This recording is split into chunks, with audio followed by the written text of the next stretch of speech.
conducting a webinar on decoding stress, our whole with Dr. Kruti Buskute. Okay, let me give a brief introduction about her.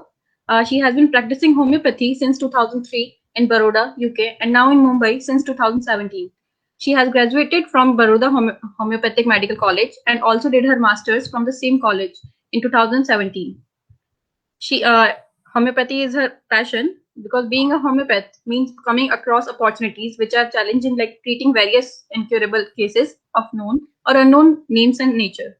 She is also much fond of human interaction, and the science of homeopathy helps her understand and deal with basic human nature and complexities therein, thus being in a position to help people across.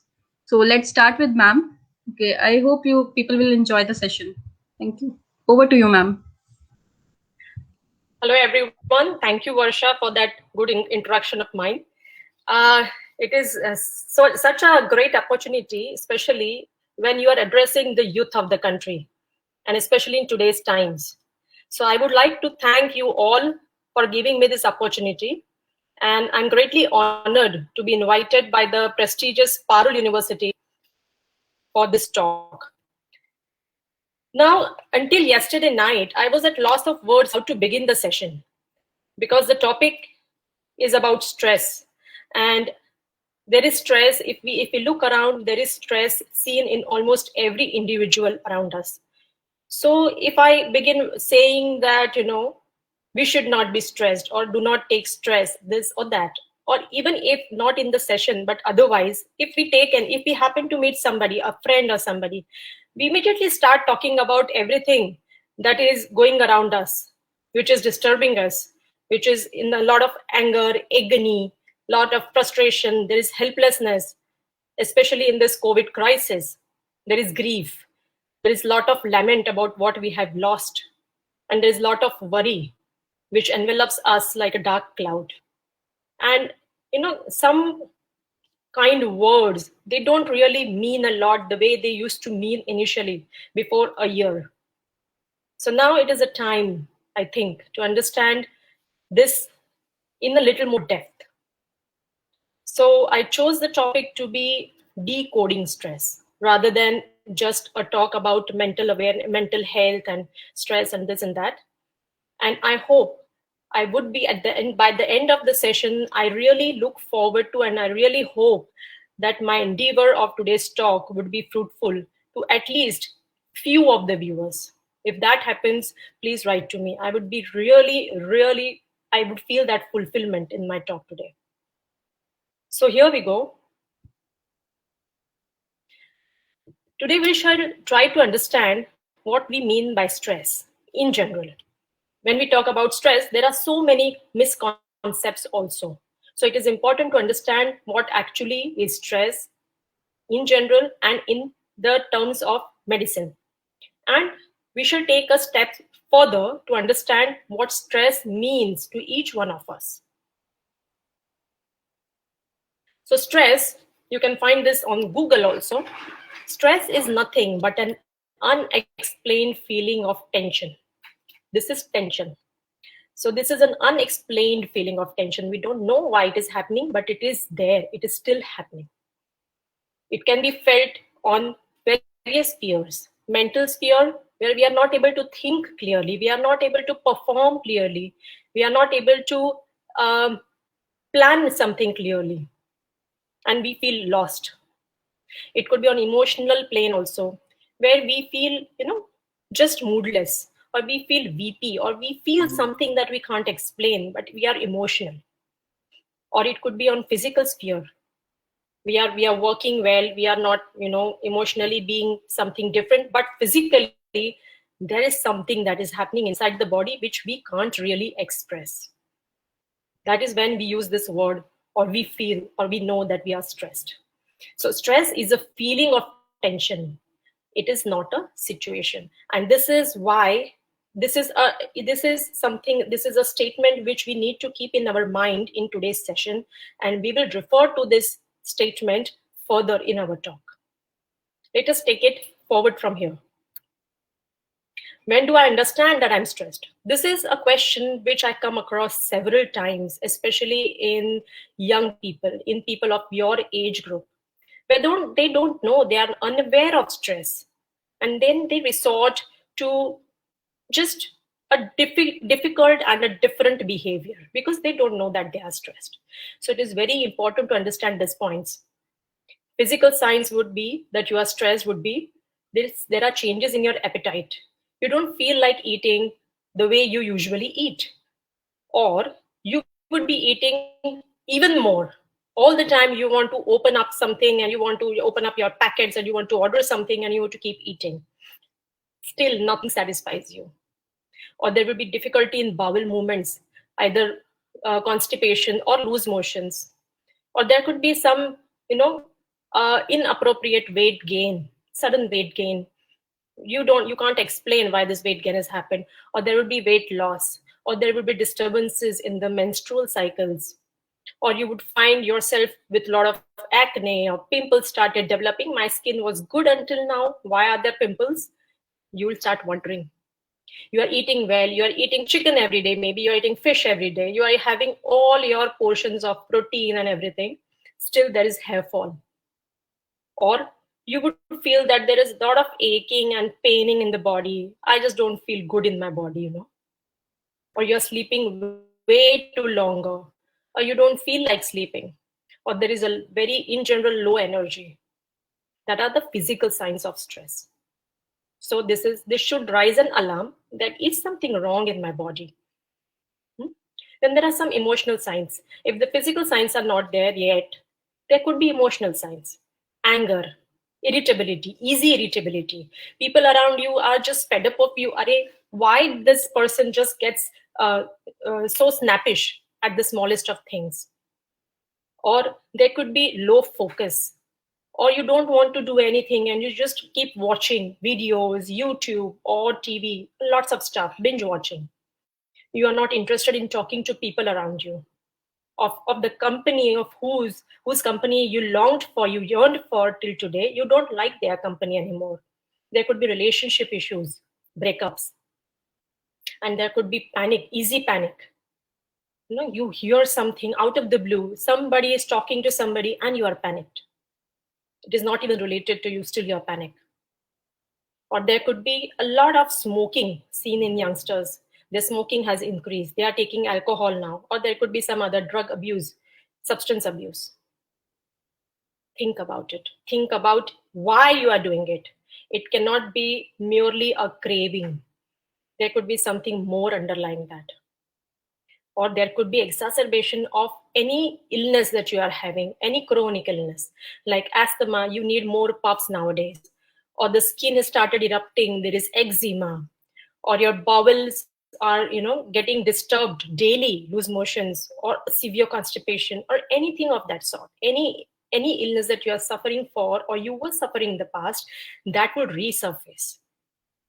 So that is when you should know that you are stressed. Now, when you know that there is something wrong inside your body, mind, everywhere, then you start thinking of a situation why this could have happened.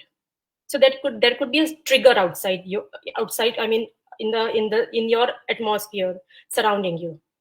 Like in your age group, it could be a lot of submission is there, or there is some exam suddenly. I have to face a viva, a presentation, or maybe a job interview later on. Or there could be trivial issues, like you feel a lot of loneliness because I'm not able to catch up with my friends. Or maybe in my family there are lots of issues. I can't even explain how many issues are there. Or suddenly you find it that you've got gray hair. You are not able to, you are not looking as wonderful as you used to look. Anything could be a stress trigger. Like currently, on a larger scale, we think about stress in people socially because of the pandemic. There is a fear everywhere of the pandemic, of the COVID. Even in other age group, there are issues. In the younger age group, there are issues regarding the online study. Or there is anything, people's aspirations, their job, if they wanted to do a startup, but this COVID hit and it is hindered. It is not able, they are not able to execute it. And then that acts like a trigger, and you feel stress within you. So what happens is, when there is persistent stress, it is not good for the body. Stress can be actually of two types. It can be an acute, and another part is a chronic stress. What is acute stress? Acute stress is like when you are driving and suddenly somebody is crossing the road. Suddenly somebody comes in front of your car. And that time, your body releases this stress hormone which is called adrenaline, and suddenly your muscles contract, you know, involuntarily, and your leg goes on that brake and you brake the car, most of the times, 95% of the times. But after that instance, for few seconds, few minutes, your heart is still pounding. You can still feel tension inside your muscles. That is an acute stress. But this acute stress is good for us when there is an acute situation, a sudden situation which you haven't contemplated.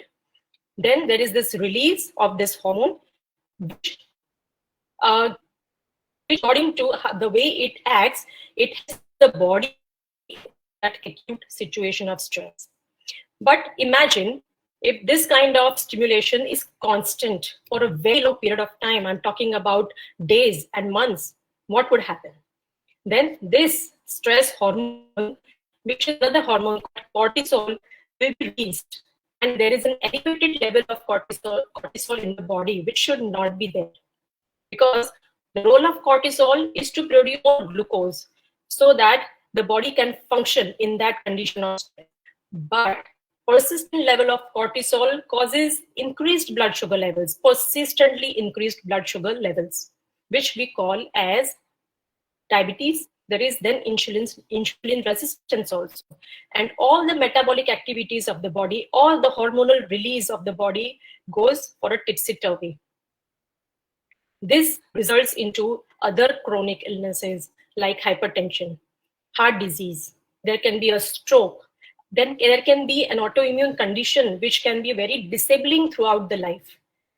And things like cancer also have their root in a chronic stress. And this has been verified. It is not something new that I'm, deciphering you. It is something that is already verified medically. So I took a little longer on this page because I want to emphasize upon the importance of understanding stress and its effects on the body.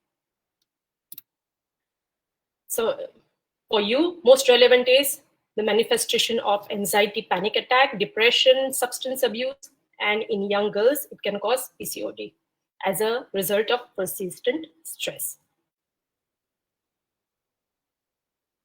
Now, after knowing all this, if we do not do anything to resolve it, or we carry out some haphazard, self-help tips from here and there, what would happen? If we don't do anything, persistently high level of stress and persistently high level of cortisol will give rise to serious health conditions. It can also give rise to sexual dysfunction in male and infertility in male and female on a longer run. So this gives you the importance of not keeping yourself under stress for a long time. All right. Now, when we understand this, what happens usually is we want to run, and if we want to grab at each and every opportunity that comes our way and quickly fix it. This is called quick fixes. So we go to a doctor and we say, I'm feeling very stressed, I'm not able to sleep, something is happening to my heart, I'm getting palpitations, this and that. Doctor understands this is anxiety, and he can give you sleeping pills or anti-anxiety pills. What would happen? It will help you. But what about the problem that caused anxiety, that caused this stress, that caused a loss of sleep in you? The problem, if it is not understood, it still persists. It is just getting relieved. The manifestation of this problem is getting relieved. So what happens is you have to keep taking this quick fix, And the moment you stop taking it, the problem relapses. If you keep taking it, there are more problems being added. There are side effects, which are called long-term side effects of these kind of pills.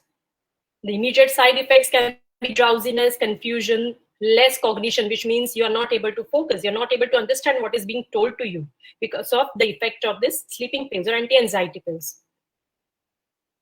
And hence, and then we also do the way I told you, we try to find for ourselves. We try to Google out. Google is our guru nowadays. There is no harm in doing that. Even when I wanted to present today and I wanted to know about certain technicalities, I tried to Google out. But what happened, I wanted something, a particular thing. I wanted to know how to run a video. I'm giving just an example. You can call me non-techie savvy. I don't mind.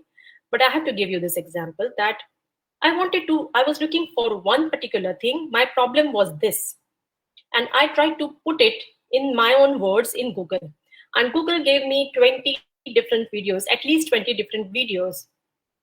And do I really have that time to take a close look at each of those videos and then try to find out my problem and my solution in that, the solution in my problem in those videos?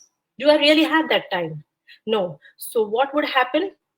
It didn't help me. I had to shut it off.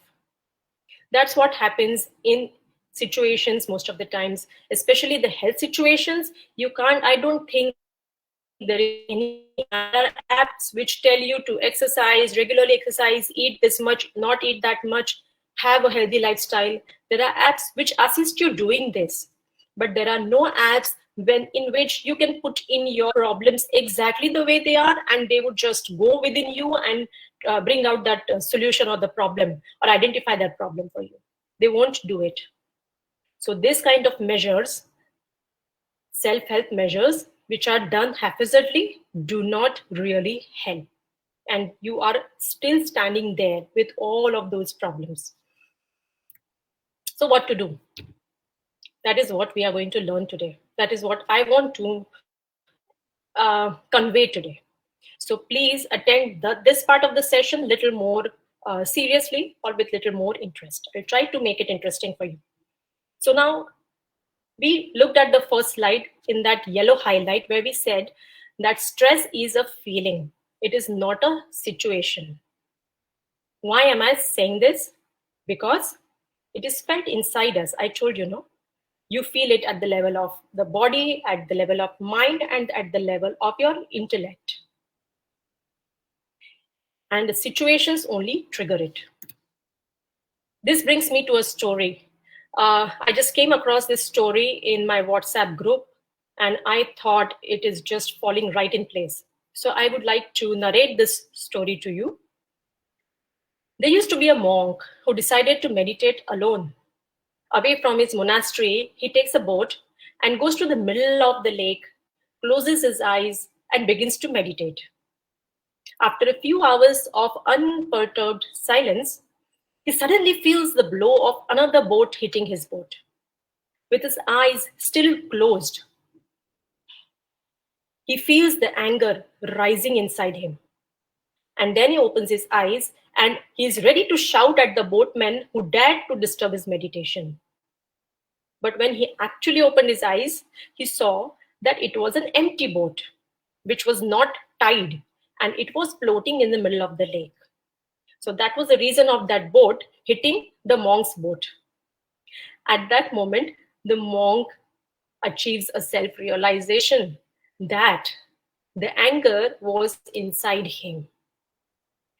And it simply needed that boat, that external object, to provoke it. Since then, whenever he meets someone who irritates or provokes anger inside him, he remembers this instance, that the person, anything around him is just an empty boat. It is just a trigger. But the emotion, the anger is inside me. Imagine now, had this monk not been imagining with his closed mind that somebody dared to hit him, he would not have got anger. Am I right? Can we relate to this situation several times in our lives? Can we relate to it? Think for a moment. I'm sure most of us can relate to it. So, any feeling of anger, frustration, panic, grief, any negative feeling, also any positive feeling, it is inside us. It is related to the situation, but the feeling is within us. So, stress is also not outside, but it is within us. If we understand this further, we can understand something related to it also. That in a same situation, there can be different outlooks. There can be different takes. That is the reason why we see people moving with a mask and a face shield and everything, and there are at the same time people who are not even moving with a proper mask, or they are wearing the mask like this on their chin, right? So it is the same situation, but it has some different implication, different meaning to different people. I took this example of the lockdown. In a household which has parents of my age, probably, it has one teenager around 18, 20, and it has a younger child. Now, what is the take of these different people in the same household related to the lockdown? These parents of my age would start wondering how to manage work from home, how to get groceries, how to do all the household chores, how to manage kids all the time, how to work and manage kids. These are their worries. This is their outlook towards the lockdown, and hence they feel, I hate it. What is happening? I don't know what is going to happen and all of that. How can we carry on like this? At the same time, there is this older child who is in his late teens or maybe a teenager, and he feels, oh my God, I'm so stressed. And I asked, what stressed? He said, I'm not able to go out at all. I cannot meet my girlfriend. I cannot meet my friends. And he feels caged in the house. And there is his younger brother who is just enjoying. He can see a lot of TV, he's having fun, he's getting all the attention that he always wanted to have. So the same situation of a lockdown has different impact on each person in the house. This means each individual is an individual, and he has an individual perception towards the same situation outside him. Now, we need to understand that our emotions arise from how we perceive the situation. Just go back one slide to that lockdown I said. They perceive the same situation of lockdown differently. Hence, they have different emotions. Where the parents are frustrated and worried, and the older kid is just angry, the younger kid is having fun.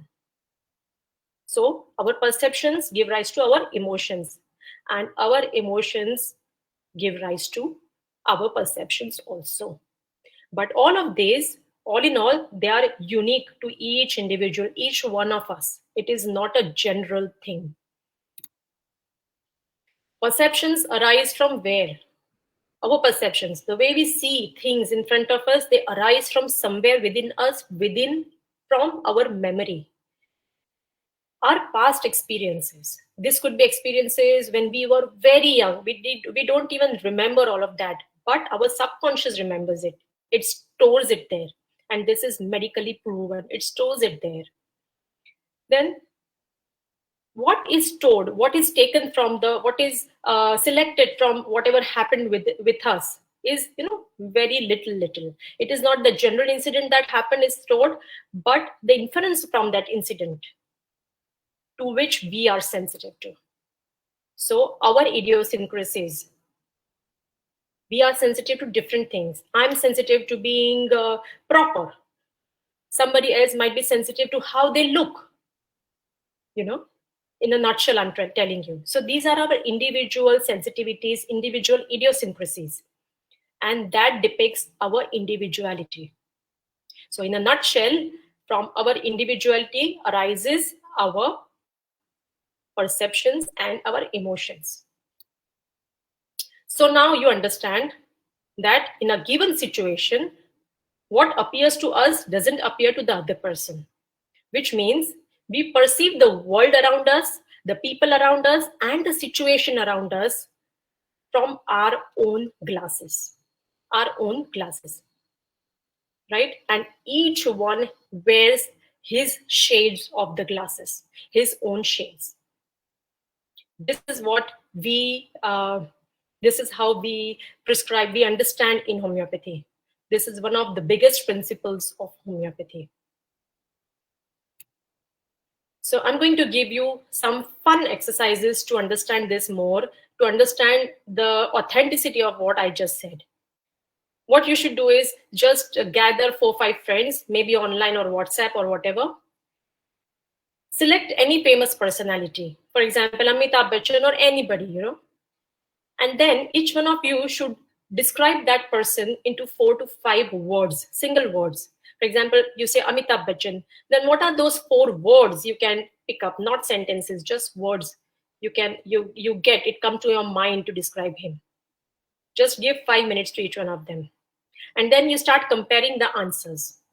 So then there would be at least one word which others haven't used for the same person, the same Amitabh Bachchan, but you have used. Similarly, there will be one word which your friend has used but others haven't used. So you have to focus, pick that word, that one single word, and focus upon that. And see, how do you relate to it? Where do you relate to it in different perspectives of your life, of your stories, of your emotions, of your feelings, your perception, anything? Ponder upon it. This will show that each one of you are looking at Mr. Bachchan the way they are.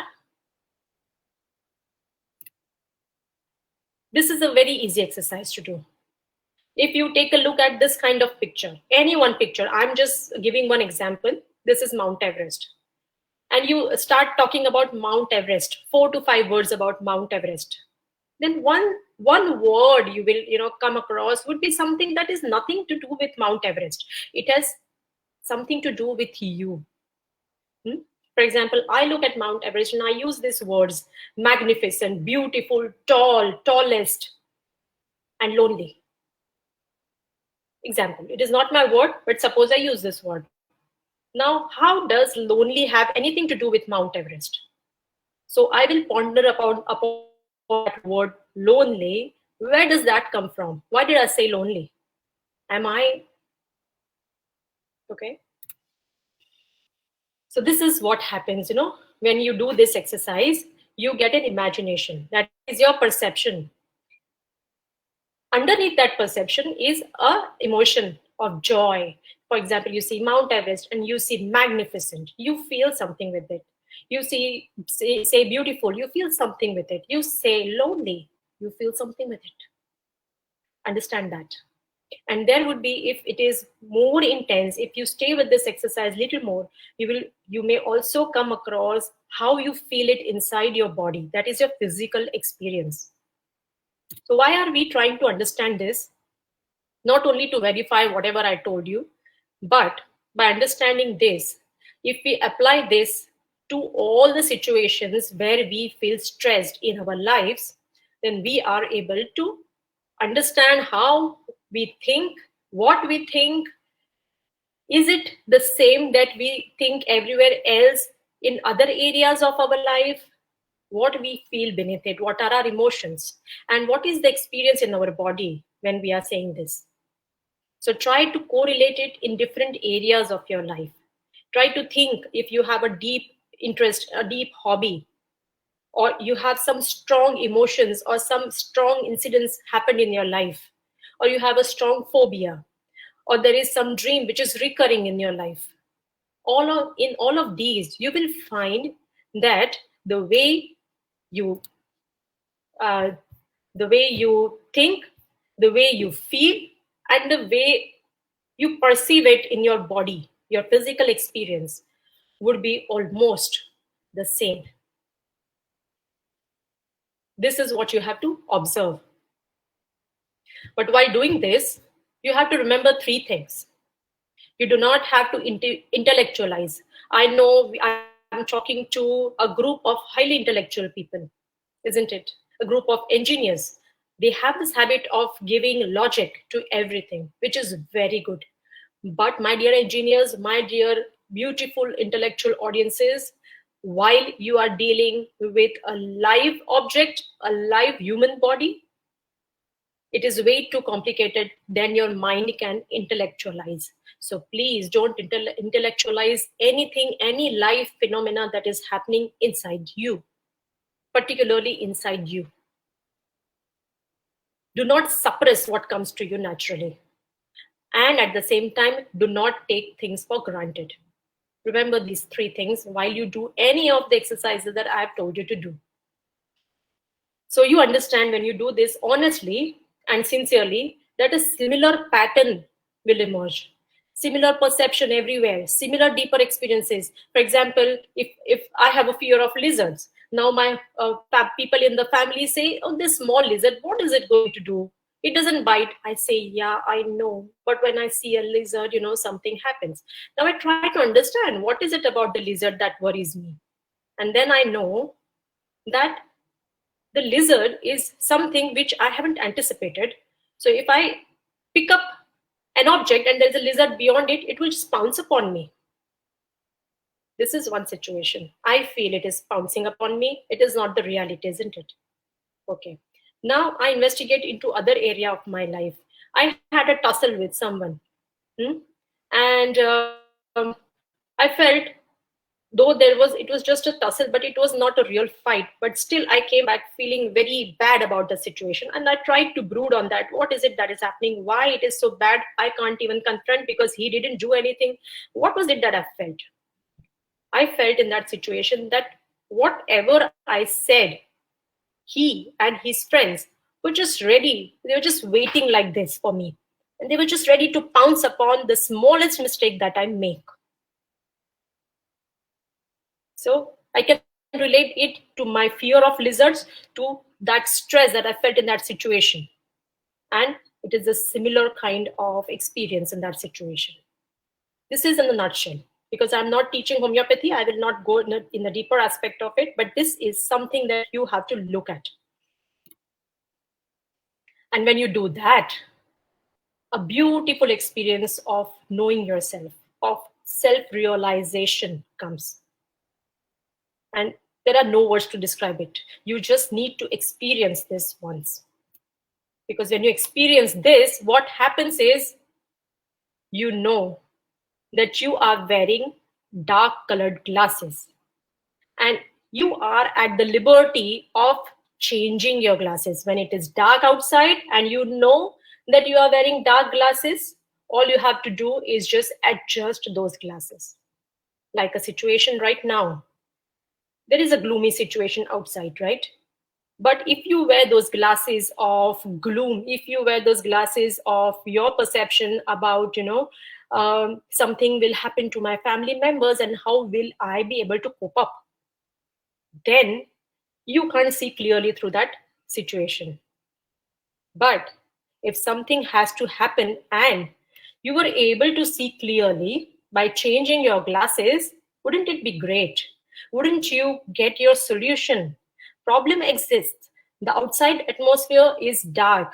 The outside is gloomy. The outside there is crisis. You can't change that. But what you can change is adjusting your glasses, understanding your perception, that is understanding the shades of your glasses, and having the liberty of changing it is in your hands. You can do this much, right?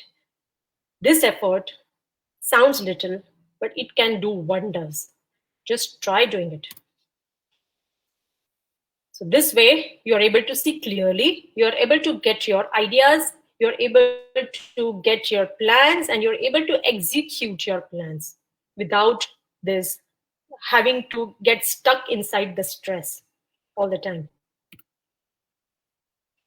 But by doing all this, if you're still not able to overcome, or there is actually a situation which is beyond your reach, it is beyond changing glasses, then you would need some more help.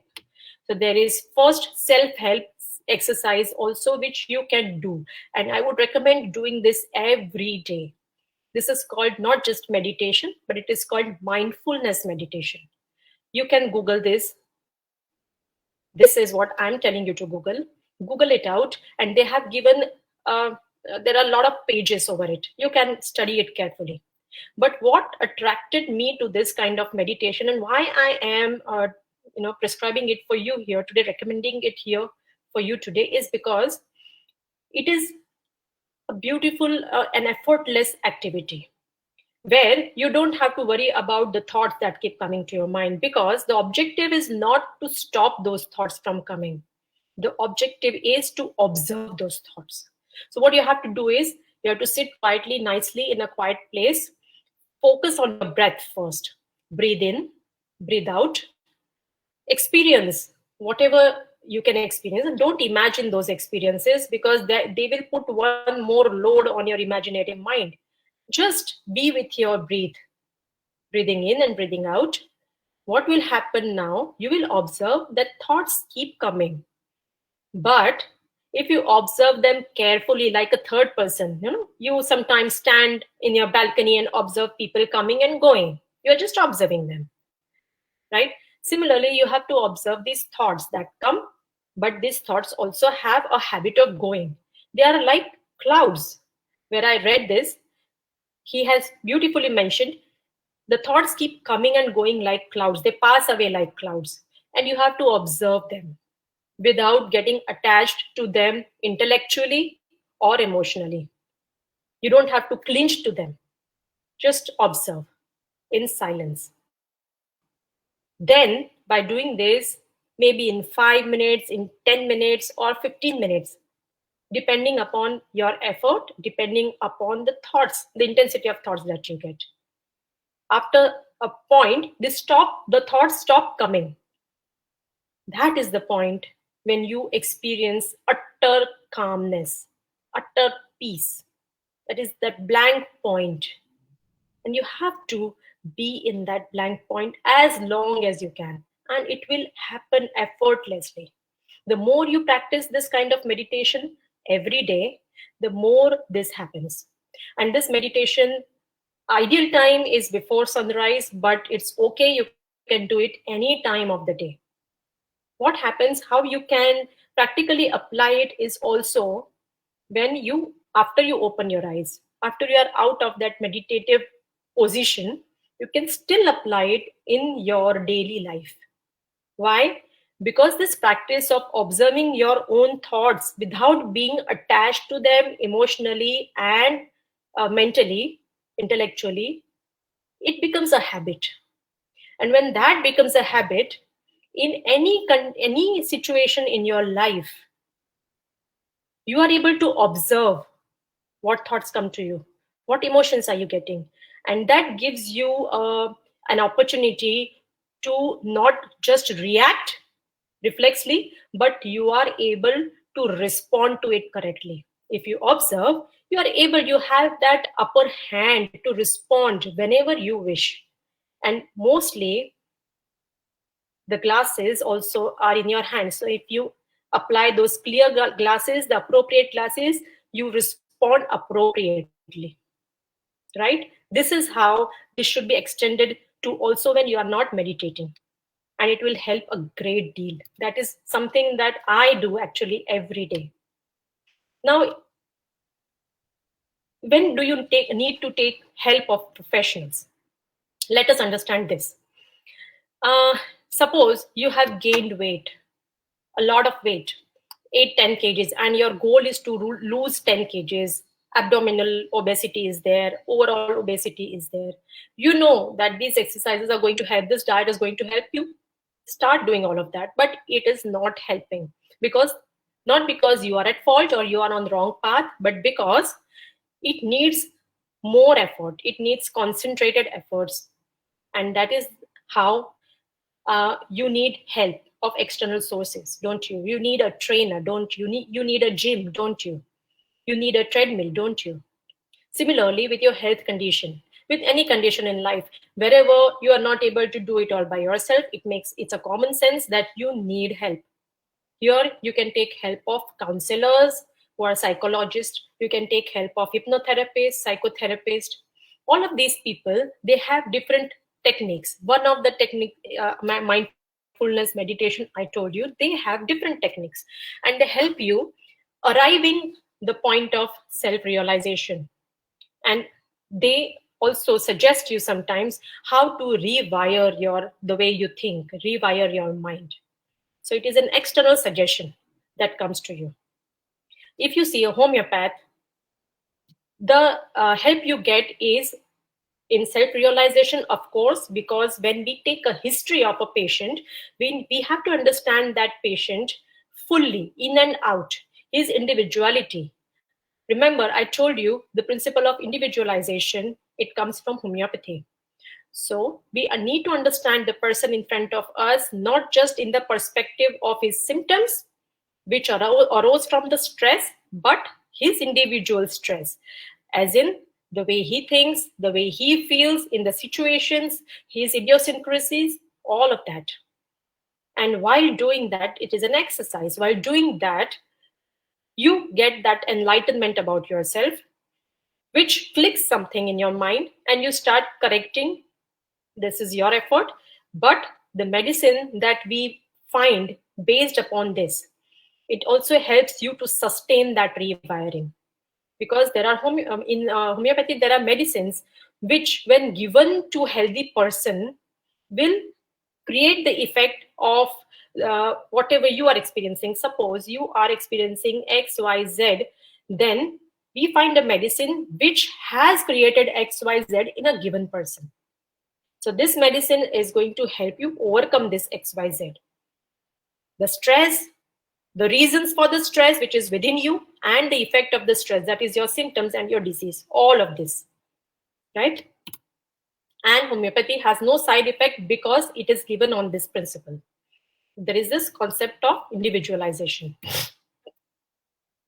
And homeopathy is a holistic science. It acts for your mind, for your body, and for your soul. And the right homeopath integrates all of these functions of the patient into that remedy. And that remedy given helps healing holistically. I can, because the time permits, I will share a beautiful example of one of my patients. He's a young gentleman, 36-year-old. He happened to change his job, unfortunately, just before the lockdown. He is also having high blood pressure since then, and he gets anxiety, panic attacks. So he's well aware of the fact that this has definitely started since I changed the job. Because what happens is, it has to be an online thing. Calls have to be taken. There are calls, meetings with the bosses every day, with the superiors. So before any calls, before starting at 9 o'clock in the morning, he experiences a lot of anxiety with trembling, sweating. He doesn't want to take the calls. He feels like avoiding it. And he's just looking forward to some excuses and all of that. And what he feels is, inside, he was aware of this. So he said, I feel like blood rushing to my head and like something is grabbing me. And he wanted help with this. So after sitting with him for a long time, we tried to understand his idea of this situation of, phone calls with the superiors. So his idea was that he feels as if they are constantly watching me. Whenever there is a meeting call, my superiors, they are watching me. How I speak, what I do in the rest of the day, how I present myself. They judge me so that they can pull me down and they can mock at me. And I feel so inferior to them. I don't know, as if I don't know anything. And though, doctor, I am a senior person at the age of 36, I'm sure he is quite a moderately senior person to have this feeling. If somebody at the age of 24 says this, I can still understand. But at the age of 36, and he hasn't, changed the job or changed the field. He's into the same field, but still he feels this. So I asked him where earlier in his life he used to feel that. He said that when I was in school, I would not give answers to all the questions that the teachers would ask. When they would ask me anything, and I would have to stand up and answer, I would feel the same thing. That rest of the students are constantly looking at me, they want to pull me down. At my slightest mistake, they will mock at me. And I used to feel very less confident. So, what I understand here, what is relevant to today's topic is the situation of a new job is such a common situation. We must have experienced, or we would experience in our life. You can replace the situation of new job to the situation of a exam interview, I mean a viva. In that, a mock test or a viva, it is a common situation, right? But do you see the similar kind of panic or similar kind of reaction in each and every person around you? I'm sure you don't. So this is his unique idea, that he is inferior, they are watching at me and they are going to mock me down. And in that, his individual emotion was of panic and avoidance. He wanted to avoid that situation with his physical experience of sweating, trembling, blood rushing in the head, high blood pressure, everything. So, on further understanding him as a person, when we gave the right homeopathic remedy, it helped him overcome this idea of people calling up in a meeting just to take a look at him. I mean, are you serious? Does that happen in office? I mean, whatever it is called, what meetings, phone meetings nowadays. Does it really happen? It doesn't happen. It is not that. They are calling up to understand the administration of the entire day. Why would they want to mock at him? So the homeopathic medicine helped him overcome this situation. Despite him being aware of his problem, he was still not able to get help himself. So he came to me and he was being helped. And subsequently, his hypertension medicine also went down. And pretty soon, we will be putting him off the medication. So, all in all, what I want to say today is the world is colorful. We are also colorful, aren't we? Both of us are full of shades of beauty, ugly, joy, sorrow, good, evil, anger, fun, everything. But the point is, what is it that is stopping us to look at the world just as it is? I hope after today's session, we would make an effort to see the world just as it is. Because if we are able to do that, that will be a point when we would start remaining free of stress and we will be able to utilize our expertise, our abilities, our potential to the highest. When we are not stressed, we are able to look clearly, right? So, to summarize the talk, we understand how we understand that we are stressed, what are the signs, what are the alarming signs, what can stress lead to, the importance of remaining stress free, and what is the stress for us. We need to understand that so that we can overcome that. How we identify with our own stress, our perceptions, our feelings, when to seek professional help, what to do for self-help, what is the role of homeopathy if you want to think about homeopathy, and changing our perception is the key. Changing our perception is the key to remaining stress-free. I hope today's session really helps. And if there are any doubts, any queries, anything that I can help with, you are free to connect. I am a practicing homeopath in Mumbai, but I will be available on my email for any queries, which is KRUTIBHUSKUTE, Kruti_Buskute@yahoo.com. Also take a look at the website because there is a lot that can help you there also. So I hope all of us make an effort to just be, just be. I won't say be happy, but just be. Don't delve in those negative emotions that just take us away, from our sense of well-being, and the potentials that we have within us are just put at stake. You do not deserve it. You are the youth of the country. You are the youth. You are our future. and we look up to you. Thank you for listening. So, are we having any questions? Kruti ma'am, there are no questions right now. There are some Okay. appreciative comments in the comment box in our live section, but no such question is there. But Okay. I hope that if the students are having any question, they can contact you with the given email ID, as you have already told them. Sure, sure. So I I would hope like the to, session yes, ma'am. was useful, and I really look forward to having more smiles amongst the audience, though I can't see them today. Yes, ma'am. So I would like to thank you on behalf of Parul University. I hope it was to all the students that it was a very helpful session, because I really found it very helpful. So, And I hope I was audible enough because my headphone was not working. ma'am, it was audible to all. Okay, that's Okay. wonderful. Thank you, Varsha. Thank you, ma'am. So with that, we can stop our session for today. Thank you, ma'am.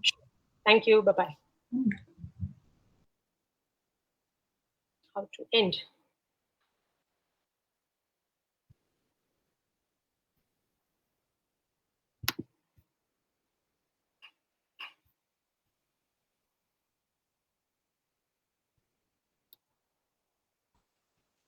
Ma'am, you can just leave from your side. I don't know. Okay.